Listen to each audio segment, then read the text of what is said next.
ঈদ মোবারক! সবার কেমন কাটছে ঈদ? অবশ্যই জানাবেন। আমার ঈদ কেমন কাটছে তার আগে বলি একদম সকাল উঠেছি। সকালে উঠতে বলতে ৫ টার সময় উঠেছি। ওঠার পরে যেটা হচ্ছে যে ঈদটা কেমন কেটেছে এর আগের ব্লগে বলেছি। আমার হাসব্যান্ডের খুব জ্বর, ইমামের খুব বেশি জ্বর। সারারাত আমি ঘুমাতে পারি নাই ওর জ্বরের কারণে। তারপরেও ভাবলাম যে কি করার আসলে কিছু করার নেই। তো ওকে মেডিসিন দিতে হবে। তো ভাবলাম যে চটজলদি ওর জন্য একটু কিছু বানাই। ওকে ফার্স্টে আমি রুটি বানিয়ে দিয়েছি। তেলের জিনিস ফার্স্টে দেইনি যদি গ্যাস-ট্যাস করে। তো আমি ওকে খাওয়ানোর শেষ করে তারপরে আমি আর আম্মা মিলে লুচি আর আলু ভাজি করছি। কারণ আপনারা জানেন যে আমি অলরেডি আগের দিন সবকিছু করে রেখেছি। সো এইজন্য আমি সকালে আমাদের ঈদে সবসময় সকালে লুচি আর আলু ভাজি আর মিষ্টি ডেজার্ট আইটেম যেগুলো থাকে সাথে মাংস তো করছি। আর এদিকে আমি মাংসটা গরম করে নিচ্ছি। তারপরে বলেন তো ঈদটা কেমন কেটেছে কার? গতবারের থেকে এবারে ঈদটা ভালো কেটেছে না খারাপ কেটেছে? কার কেমন ঈদ কাটলো আমাকে জানাবে। আমার ঈদটা সচরাচর খুব নরমাল ভাবেই কাটে। আহামরি খুব স্পেশাল কিছু হয় না। কারণ প্রথমত ২ টা বাচ্চা, আমার বাচ্চা হওয়ার পরে যেটা হচ্ছে যে দায়িত্ব বেড়ে গিয়েছে। ওদের পেছনে অনেক বেশি সময় যায়।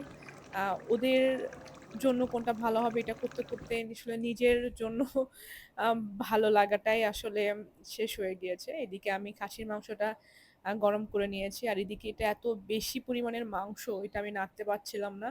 মানে আমার হাত আগের দিনে এত বেশি রান্না করে ফেলেছি, আমার হাত একদম ব্যথা করছিল।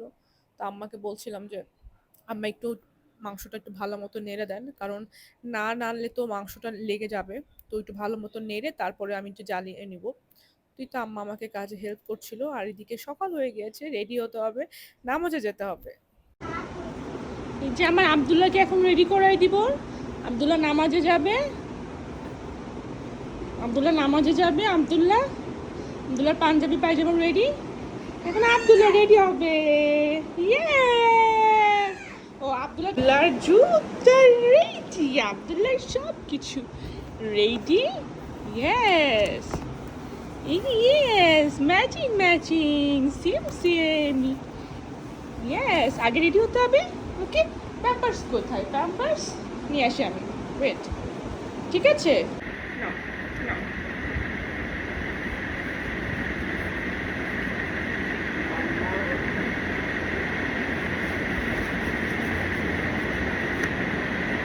মাশাআল্লাহ, মাশাআল্লাহ, মাশাআল্লাহ। আব্দুল্লাহ সায়া, আব্দুল্লাহ সায়া। মাশাআল্লাহ। হ্যাঁ, মাশাআল্লাহ, মাশাআল্লাহ। মাশাআল্লাহ, মাশাআল্লাহ। সবাই যারাই দেখবেন অবশ্যই আমার ছেলে-মেয়েকে জন্য দোয়া করবেন এবং মাশাআল্লাহ বলবেন। যেটা হচ্ছে যে এই পাঞ্জাবিটা একটু লং পাঞ্জাবি। কিন্তু পাঞ্জাবিটা পরে ওকে আরো বড়, বড় লাগছে। মনে হচ্ছে ৩ বছর ৪ বছর বাচ্চা, আসলে ২ বছরের বাচ্চা। মনে হচ্ছে ৩-৪ বছর হয়ে গিয়েছে আমার ছেলেটা। একদম বড়, বড় লাগছে। বড়, বড় একটা ভাব নিয়ে সে নামাজে গিয়েছে। এটা দেখে আমার কাছে মাঝখানে মনে হয়েছে আল্লাহ আমার ছেলে বড় হয়ে যাচ্ছে।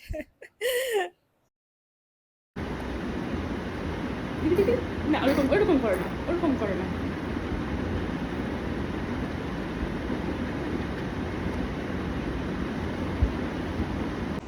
দেখি আব্দুল্লাহ, আব্দুল্লাহ দেখি দেখি, দেখি আগে দেখি, তোমাকে দেখি আগে, আগে দেখি মাকে দেখি, না দেখি দেখি, ইতে আমার মাশাআল্লাহ মাশাআল্লাহ, ইতে না, এখানে এখানে এখানে সামনে সামনে সামনে দাঁড়াও, সামনে দাঁড়াও, সামনে দাঁড়াও, ইনি বাবা কলজের টুকরা আমার, কলজের টুকরা কই?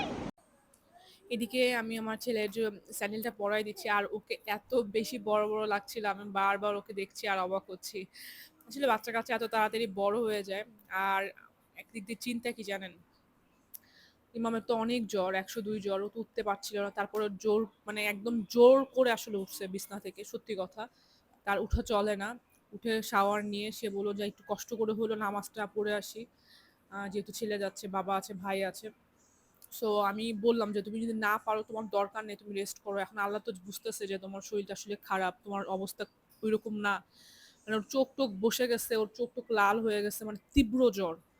তারপরে এখন কিছু করার নেই, বছরকার দিন। আর এই তো সবাই বের হয়ে যাচ্ছে, বাচ্চারা সবাই। দাদু, বাবা, চাচ্চুর সাথে নামাজে যাচ্ছে ছেলে। মাশাল্লাহ, মাশাল্লাহ। এই দিনগুলো দেখতে, এই সময়গুলো, মুহূর্তগুলো পেয়েছি, এটার জন্য আল্লাহর কাছে লাখো কোটি শুকরিয়া, সত্যি। আমাকে সালাম দিয়ে দাও। আসসালামু আলাইকুম। যাও, আল্লাহ হাফেজ।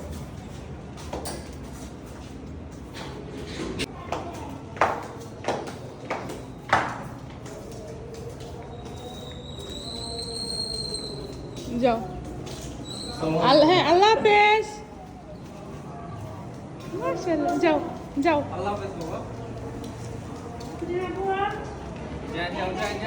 যাও বাবা, যাও, যাও, যাও, যাও, দেরি হয়ে আছে। দাদুর হাত ধরো, ধরো, দাদুর হাত ধরো। যাও, যাও, দাদু চলে গেল। যাবো না? যাও, তুমি যাও, তুমি যাও, তুমি যাও, তুমি যাও। ও চাচুর হাত ধরে যাবে।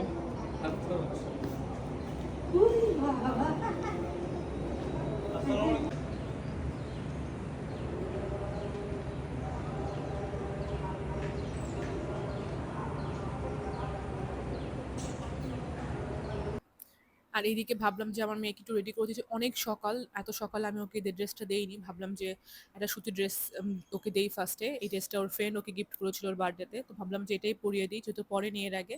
পরে আমি ওকে শাওয়ার টাওয়ার দিয়ে রেডি করাই দিব।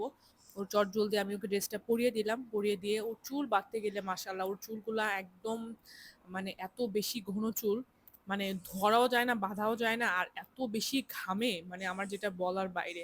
ওর চুল বাঁধতে গেলে আমার নিজেরই মানে আমি হিমশিম খেয়ে যাই। যাই হোক, আমি ওকে একটু ম্যাচিং করে ক্লিপ লাগিয়ে দিলাম, ছোট মানুষ ওকে আমি কি করব। আর আমি একদম আমার মেয়েকে মানে মেকআপ টেকআপ, লিপস্টিক টিস্টিক এই সমস্ত যে সাজুগুজু করাই না, কারণ এখন থেকে যদি আমি এগুলো করাই তাহলে ওর অভ্যাস হয়ে যাবে, পরে স্কিনটা নষ্ট হয়ে যাবে। আমি আমি যে ন্যাচারাল যে লিপ জেলটা ইউজ করি সেটা ওকে একটু দিয়ে দিলাম। আর ওর চুড়িটা খুব পছন্দ হয়েছিল, আমি কিনে দিয়েছিলাম ঈদের জন্য, ওই চুড়িটা ওকে পরিয়ে দিচ্ছি। একদম মনে হচ্ছিল একদম বড় একটা বুড়ি মা, আমার একদম বুড়ি বুড়ি লাগছিল। কলিজার টুকলে কি সুন্দর লাগছে। আবার এটা পরো এখন, আবার কিছুক্ষণ পর 11টা 12টা দেখে মামা আবার নতুন ড্রেস, ঈদের ড্রেস পরাই দেবো। হ্যাঁ, এটা কটন আছে, এটা আপাতত পরো। কি সুন্দর লাগছে, বড় বড় লাগছে আমার মাকে। ঠিক আছে। আর এদিকে আমার বাবার নামাজ শেষ, তো ভাবলাম যে ওকে পাঞ্জাবিটা খুলে ফেলি, কারণ খুব গরম পড়ছিল, মানে ঈদের দিন খুব গরমই ছিল আসলে। তারপরে ভাবলাম একটা নর্মাল ড্রেস পরিয়ে দিই, কারণ এখন খাওয়া দাওয়া করবে, খেলাধুলো করবে, নষ্ট করে ফেলবে। বাস, দেখেছো? দাও, সানি পড়ো, সানি পড়ো। বাস, সানি, সানি, সানি, সানি, সানি, সানি, সানি, সানি। বেস্ট পার্ট কি জানেন? বেস্ট পার্ট হচ্ছে ঈদ সালামি। এটা হচ্ছে সব থেকে বেস্ট পার্ট। না,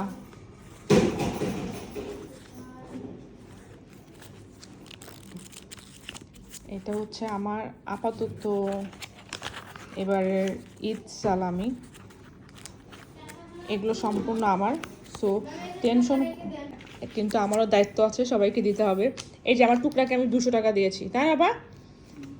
এর থেকে বেশি দিলে হারিয়ে ফেলবে, এই জন্য ওকে 200 টাকাই দিয়েছি। আর এটা মাম্মার। ওকে, ওকে, না না না। এখানে চাল নিলাম। ঈদের দিন সকালে আমাদের পরোটা খাওয়া শেষ, এখন একটু খিচুড়ি চাপাবো। সেখানে মুগ ডাল, কালার ডাল আর ছোলার ডাল নিয়েছি। এই যে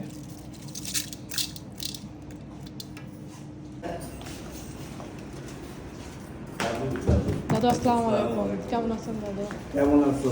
আছি আলহামদুলিল্লাহ। আজকে কেন জানি উসমাকে খুব মিস করছি। উসমা আমার ছোট দেবর, বিয়ের পর ফার্স্ট টাইম উসমাকে ছাড়া ঈদ করছি। ও যেহেতু দেশের বাইরে চলে গিয়েছে, আমি জানি ওরও খুব খারাপ লাগে আমাদেরকে ছাড়া, আমারও অনেক খারাপ লাগছে ওকে ছাড়া। আপনাকে একটু আজকে ঘুমে উঠবো না, একটু বেড়াতে যাবো না, বেড়াতে যাবো না। গুড। হ্যাঁ, কেমন করছে এটা? যাই হোক, যেহেতু নামাজ পড়ে সবাই চলে এসেছে, আমার দায়িত্ব এখন খিচুড়ি তুলে দেওয়া, কারণ নামাজ পড়ে এসে সবাই খিচুড়ি খায়, সকালে সবাই লুচি খেয়ে গিয়েছে দু একটা করে। সো এখন আর কেউ লুচি খাবে না। তো আমি ভাবলাম যে আমি আর দেরি না করি, আমি চট জলদি খিচুড়িটা চাপিয়ে দিই। আর দাদুও চলে এসেছে, কারণ দাদু নর্মালি খুব সকাল সকাল নামাজ পড়ে চলে আসে এবং এসে খিচুড়ি খায়। আজকে আমার মোটামুটি সব কিছু টাইম অনুযায়ী ইনশাল্লাহ এবার কাজ হয়েছে, আল্লাহর রহম ছিল, যে কোনো কিছুতে আমি লেট হইনি এবং অন টাইমে সব কিছু হয়েছে। এটার জন্য আমি একটু খুশি আসলে। না হলে হয় কি যে মানুষজন এসে বসে থাকবে, আমার রান্না হবে না বা কি খেতে দিব, এটা খুব নিজের কাছে খারাপ লাগে। তো রান্নাটা ঠিক টাইমে হলে মানুষের সামনে যেন খাবারটা দিতে পারি বা আপ্যায়ন করতে পারি, এই জিনিসটা কিন্তু অনেক ভালো লাগে। যদিও বা এখন আসলে সত্যি বলতে এখন অনেক বেশি কিছু করতে পারি না। চাইলেও করতে পারি না। হয়ে ওঠে না। সময় পাই না। বাচ্চা দুটোকে দেখতে হয়। তারা দুজনই খুব বেশি আম হয় না, অনেক ছেলেপেলে আছে না যে আ অন্যদিকে খেলাধুলা করে অনেক বেশি। অন্যদিকে একটু বেশি থাকে। আমার ২ ছেলে মেয়ে শুধু আমি কেন্দ্রিক তাদের খুব চিন্তা। মানে আমাকে পেলে তাদের সবকিছু ওকে। তো আমি ইচ্ছা করলেও অন্যদিকে খুব বেশি সময় দিতে পারি না। ওইখানে যাও, ওইখানে যাও, ওইখানে যাও। আর খিচুড়িটা গ্যাস থেকে নামিয়ে এই চুলায় দিয়েছি। এই চুলায় দিলে তাড়াতাড়ি রান্না হয়। সো ভাবলাম যে তাড়াতাড়ি রান্নাটা আমার বেশি দরকার। এদিকে আমার খিচুড়িটা মোটামুটি ডান। আর 10% এর মতো একটু পানি আছে আমি দেখলাম। সো আর একটু ঢেকে রাখলে পানিটা চলে যাবে এবং আমি খুব টেনশনে ছিলাম যে পানি বেশি হয়ে গেল কিনা। তো আলহামদুলিল্লাহ পানি একদম পারফেক্ট ছিল। মোটামুটি আমি যেরকম চাচ্ছিলাম। খুব বেশি নরম না আর একদম শক্তও না, একদম বেশি ঝরঝরাও না। কারণ খুব বেশি ঝরঝরা আমাদের বাসার খিচুড়ি কেউ খায় না। সো মোটামুটি যাই হোক, আমার খিচুড়িটা আর ১০ মিনিটের মতো লাগবে। আমি দমে দিয়ে দিব। দমে দিয়ে দিলে আমার কিছুটা হয়ে যাবে। ঈদ মোবারক সবাইকে। আশা করি সবার ঈদ অনেক অনেক ভালো কাটে এবং আমাদের জন্য দোয়া করবেন, আমার ঈদটা যেন ভালো কাটে পরিবারের সাথে, এবং আমি দোয়া করবো আপনাদের সবার ঈদ যেন ভালো কেটে পরিবারের সাথে। সো আমি কিন্তু সবাইকে ঈদ উইশ করে দিয়েছি এবং সেই দিনই ঈদের দিনই উইশ করেছি। কেউ কিন্তু বলতে পারবে না যে আমি ঈদ উইশ করিনি। এদিকে আমি একটা খুব নরমাল একটা আউটফিট বের করেছি আমার জন্য ঈদের দিন। যেহেতু বাসাতেই থাকবো। সো বেশি ভারী কিছু দরকার নাই। একটা অর্গানজার উপরে একটা আউটফিটটা। কিন্তু অর্গানজা হলে আউটফিটটা আমার কাছে খুবই লাইট ওয়েট একটা আউটফিট। ড্রেসটা খুব লাইট ওয়েট। সো আমার কাছে মনে হয়েছে এটা ভালো। আর এটার সাথে স্যান্ডেলটাও, যেহেতু বাসার মধ্যে থাকবো, এই স্যান্ডেলটা আমার কাছে খুবই কমফোর্ট লাগে। এত বেশি আরামদায়ক এই স্যান্ডেলটা। আমি খুব মানে আরাম পাই এই স্যান্ডেলটা কেনার পরে। আমি খুব বেশি মানে মনে হয়েছে যাক এতদিন পর একটা ভালো স্যান্ডেল পেয়েছি আমি, যেটা লং টাইম হেঁটে আমার প্রবলেম হয়নি আসলে। কিন্তু আমি শাওয়ার-টাওয়ার নিয়ে মোটামুটি আমি ড্রেস-টেস পরে রেডি। আর কত বছর পর চুড়ি পরলাম। সেই চুড়ি পরেছিলাম কবে আমার মনে নেই। বিয়েতে পরেছিলাম মেবি। আর মনে হয় না আমি চুড়ি পরেছিলাম। মানে চুড়ি পরে কিন্তু অনেকগুলো চুড়ি ভেঙে গিয়েছিল। লাগেজে করে যেহেতু চুড়ি নিয়ে এসেছি, অনেকগুলো চুড়ি ভেঙে গিয়েছে। আর এই ফিঙ্গার রিংটা পরলাম। এটা ইমাম সিঙ্গাপুর থেকে নিয়ে এসেছিল আমার জন্য। ও মাঝে, মাঝে বলে, "কেন তুমি এইটা পরো না?" আসলে এটা অনেক বড়। এটা রাফ ইউজ করা যায় না। এজন্য ভাবলাম যে এবার ঈদে পড়ি। তো এই তো আমি মোটামুটি রেডি বাসার মধ্যে আরকি। সো এই তো আমি মোটামুটি হালকা পাতলা রেডি। বাসার মধ্যে থাকবো, এর থেকে কি রেডি হওয়া? যতটুকু রেডি হওয়া যায়। আ এই তো আমাদের ঈদটা এরকমই সাদামাটা সিম্পল ঈদ। আপনাদের ঈদ কেমন কাটলো অবশ্যই কমেন্ট বক্সে জানাবেন। Thanks for watching. আসসালামু আলাইকুম।